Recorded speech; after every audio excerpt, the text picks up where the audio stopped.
She wrote the combat report over coffee. The Galactic Academy couldn't believe it. The first shot hit the ridge 2 meters to my left and turned good soil into a small volcano of dust and debris. I dropped, rolled behind a broken slab of collapsed wall, and pulled up my rifle before the echo finished bouncing off the valley walls. Behind me, Corporal Nate Holt was already moving without being told. Ahead of us, 47 Vesh raiders were pouring through the eastern corridor like water through a cracked hull, and the 3 coalition units who were supposed to be holding that line were falling back so fast they were nearly running into each other. I did not panic. I want to be clear about that, not because I am trying to sound impressive, but because panicking would have been a waste of roughly 11 minutes I did not have. I pulled up the terrain map on my wrist display and looked at it for about 6 seconds. The eastern ridge had softer soil. I had noticed it on the approach march because my boot sank differently when I crossed it, and I make a habit of noticing things like that. Soft soil meant slower movement for heavier Vesh units carrying their standard equipment loadout. It also meant that a 4-person team moving light and fast could cross that ridge in approximately 4 minutes without being seen. Because the Vesh tactical doctrine almost never covered high ground from the east, they came from space. They thought in flat lines. I clicked my radio twice. Nate understood. He tapped Private Donna Birch on the shoulder and pointed. She understood too. The 4th member of our team, Specialist Owen Cray, was already looking at me with that expression he always wore before something went sideways. Calm, a little bit curious, like a man watching weather roll in from a comfortable window. I gave him a hand signal. He nodded and shifted his pack to his left shoulder. We moved. I want to describe the next 11 minutes accurately, which means I cannot make them sound like something from a story. There was no music. Nobody said anything heroic. Nate slipped once on the ridge and caught himself with his palm without making a sound. Donna picked a firing position behind a cluster of broken rock that gave her a clear line of sight to the corridor mouth and set herself up with the quiet efficiency of someone who has done this enough times that it no longer felt like anything special. Owen and I flanked left, moved along the spine of the ridge, and came down on the Vesh formation's rear at an angle they had not accounted for because their rear guard was watching the retreating coalition units, not the empty high ground behind them. Here is what the Vesh did not know about humans that they should have known before they started this particular engagement. We are not the strongest species in the coalition. We are not the fastest, and we are certainly not the most technologically advanced. The Valori have better ships. The Keth have better sensors. The Dran have a collective memory that stretches back further than our entire written history. What we have is a very specific and slightly alarming relationship with discomfort, which is that we have spent about 300,000 years learning to keep moving through it. My ribs cracked somewhere around the 6-minute mark. A piece of displaced rock caught me on the left side when I dove behind cover during the initial exchange. It was not a small piece. I felt the sharp, distinct pop of something giving way, and for about 2 seconds the pain was significant enough that my vision went gray at the edges. I breathed out slowly, adjusted my position, shifted my rifle to compensate for the change in how my torso could rotate, and kept going. There was no decision involved. The corridor needed to be held. My ribs would still be cracked after we held it. The order of operations was not complicated. Owen saw my face when I repositioned and raised an eyebrow. I shook my head once. He accepted this completely and went back to watching his sector. That is the thing about working with people who have trained the way we have trained. You learn to read the difference between this person is critically injured and needs to stop, and this person is in pain and has chosen to continue. The second category covers a surprisingly large portion of human experience. The Vesh formation broke at the 9-minute mark. They did not expect fire from behind. More specifically, they did not expect accurate, sustained fire from a position they had assessed as empty, from a direction that required their rear guard to turn completely around and reorganize while still taking pressure from Donna's position on the ridge, and the confused coalition units who stopped retreating the moment the Vesh started hesitating. When you break an enemy's sense of where threats are coming from, you break something more important than their line. You break their confidence in their own map of the situation. After that, the engagement is mathematics. We had the angles, they did not. At the 11-minute mark, the last of the Vesh units withdrew into the tree cover north of the corridor. I called a hold, did a quick count of my team. 4 people, 4 heartbeats, nobody down, and then sat on a rock and taped my ribs with the field dressing from my left chest pocket. I had brought extra tape because I always bring extra tape. Nate watched me do this with the expression of a man who has long since stopped being surprised by the things I do and has settled into a kind of steady, affectionate resignation. "Soulless," he said. "I know," I said. "You should have said something." "After," I said. He did not argue with this because he knew I was right. You deal with what can be dealt with when it can be dealt with. Stopping in the middle of an active engagement to report an injury that was not going to kill me in the next 11 minutes would have been tactically irresponsible and personally embarrassing. I taped my ribs, stood up carefully, and radioed the Coalition command post to let them know the corridor was secure. The Valori general who answered the radio asked how many human units had participated in the flanking action. I told him 4. There was a long pause. 4 companies? He asked. 4 people, I said. Another pause. Longer. Stand by, he said, and the line went quiet for almost 2 minutes, which I used to check my ammunition count and start drafting the after-action report in my head, so I would not forget the soil composition detail. That was an important tactical note. Someone else might need to know about that ridge. The Keth observer assigned to our unit was named Vess. He had been following our team for 3 weeks as part of an academy exchange program designed to help Coalition allies understand human military methodology. He had been very polite about it, and very quiet, and had the general demeanor of someone who was trying very hard to remain professionally neutral, while privately suspecting he had made a significant mistake in his career choices. He emerged from the covered position where I had told him to stay during the engagement, and walked toward me across the corridor with the careful, measured steps of someone who was not entirely sure the ground was stable. He stopped a few meters away and looked at me, then at the corridor, then at me again. That was 11 minutes, he said. About that, I said. 47 units. Give or take. I'll confirm the exact count in the report. He stood there for a moment. His facial structure was not built for the same range of expressions humans use, but I had spent enough time around Keth to read the tightness around his secondary eye clusters that meant something was being processed that was not easily categorized.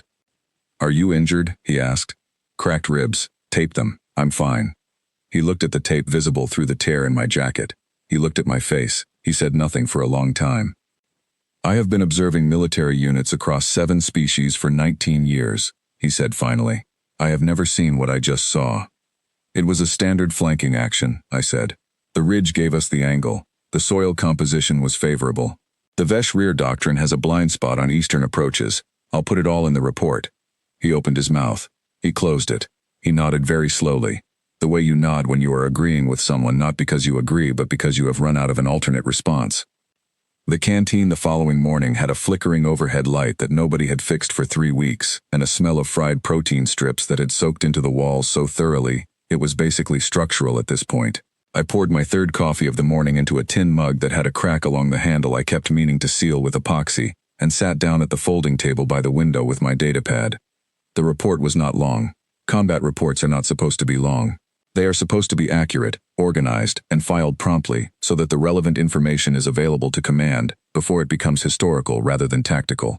I wrote it the same way I write all reports, in order, in plain language, without editorializing. Enemy units encountered, positions, numbers, timing, actions taken, result, recommendations for future operations. I noted the ridge soil. I noted the Vesh Eastern Doctrine gap. I noted that Donna's elevated position had been particularly effective and should be considered for standardization in similar terrain profiles. I corrected a sentence where I had written engaged twice in the same paragraph because that was sloppy, and I do not like sloppy writing in official documents. Then I filed it and refilled my coffee. Vess appeared in the doorway of the canteen at approximately the same moment the coffee finished pouring. He stood there looking at me with an expression I had come to recognize over the past 3 weeks as his default human observation face, which was a combination of academic interest and barely suppressed confusion. I waved him toward the chair across from me.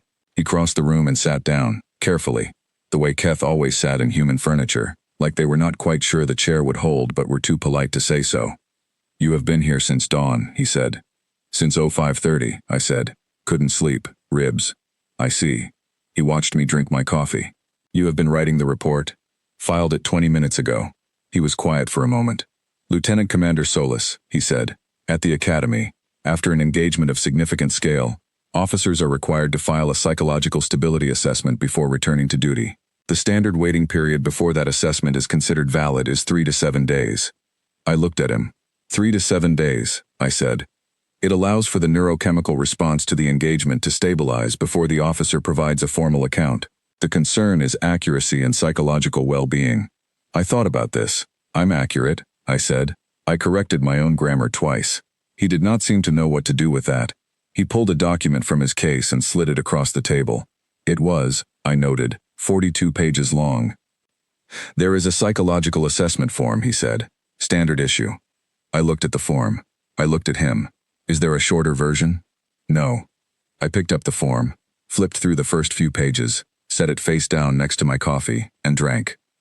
The review board convened 6 days later. I was called to a room I had not been in before, which was larger and more formal than anything in the base we operated from, and had clearly been arranged to communicate institutional weight. 6 officers sat at a curved table. 2 Keth, 2 Valori, 1 drawn elder so old that the bioluminescent patches along its collar ridge had faded to a dim, steady glow, and 1 human colonel named Frank Adler, who I knew by reputation as a man who had spent most of his career trying to make humans fit neatly into coalition operational frameworks, and had not entirely succeeded. They had questions. The Valori admiral on the far left asked whether I had acted outside my operational brief by initiating the flanking movement without command authorization. I explained that the operational brief had included the phrase, "adapt as terrain and threat conditions require," and that the terrain had required it. He wrote something down. One of the Keth officers asked whether I had filed the report under emotional distress. I said I had not been in emotional distress. He asked how I could be certain.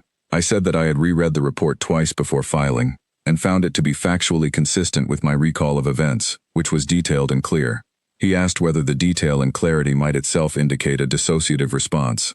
I told him that I was fairly sure I just had a good memory. The drawn elder had not spoken. It sat very still in the way drawn elders sit when they are doing the thing their species does that no other species fully understands, which is processing the current moment against a memory archive that extends back through their direct ancestral line for approximately 800 years. When it finally spoke, its voice had the quality of water moving over stone. "You noted the soil composition of the ridge during the approach march," it said. "Before the engagement, before any hostile contact." "Yes," I said. "You were already planning." "I was noticing things," I said. "I always notice things. You don't always know which things will matter." It was quiet for a moment. "How many engagements have you participated in?" it asked. 14 active engagements, I said, not counting support actions. "And after each one?" "I filed the report," I said. "Ate something if I could. Slept when I could." "You did not require a stabilization period." I thought about how to explain this honestly. "I grew up in a family that had a lot of problems," I said.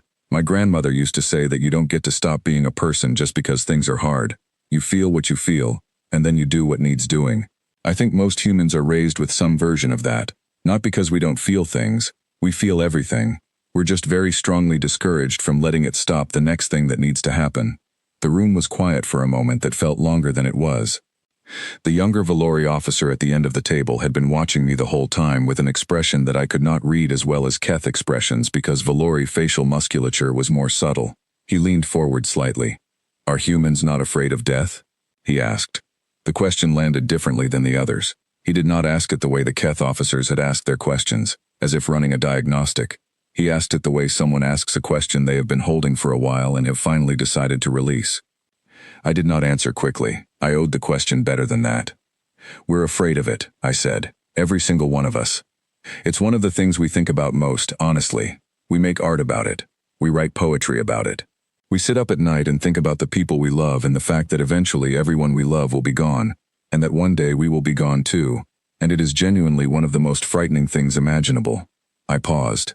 "We just don't let it stop us. We decided a very long time ago that being afraid of something and refusing to move anyway was worse than being afraid and moving anyway. The fear doesn't go away. We just carry it and keep walking." Colonel Adler had not asked a single question the entire session. He was looking at the table. I could not see his expression. The board dismissed me with language that indicated the review was ongoing and that further communication would follow.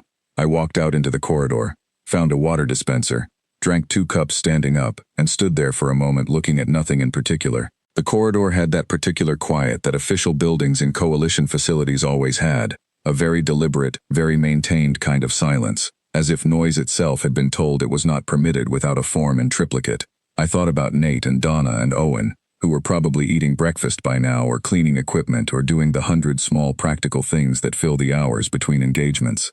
I thought about the ridge and the soil and the angle, and I thought about the Valori officer's question. And I thought about my grandmother, who had lived to 93 and had never once, in all of that time, let anything stop her from doing the next necessary thing. She had been afraid of plenty. She had told me so directly, more than once, with the matter-of-fact tone she used for all important truths. Fear is not the problem, she used to say. Fear is just information. You read the information and then you decide what to do with it. I had always taken this as straightforward practical advice rather than philosophy.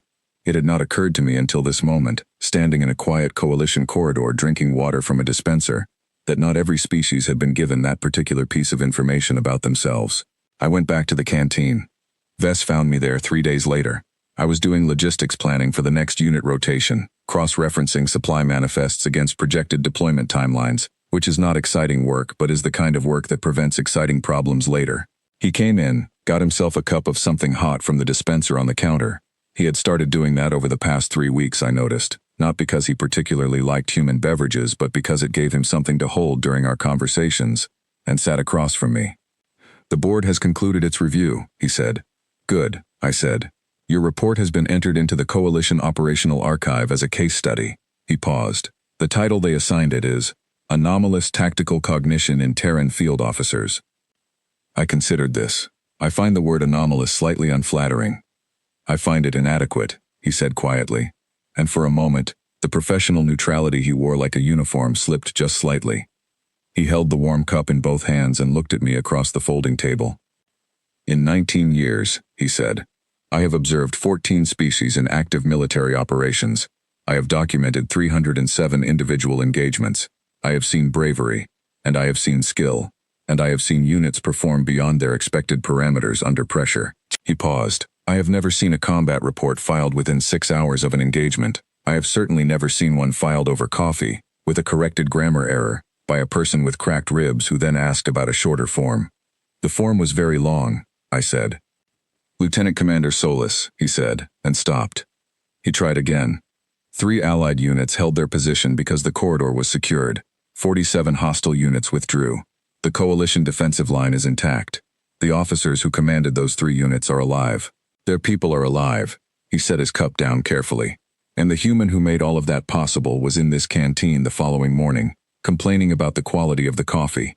I opened my mouth. I closed it. He did not say it was remarkable. He did not have to. The silence between us held it very well on its own. After a moment I picked up my datapad, set it face down on the table, and stood to refill my mug, the tin one, with the crack along the handle I kept meaning to seal. "Do you want some coffee?" I asked him.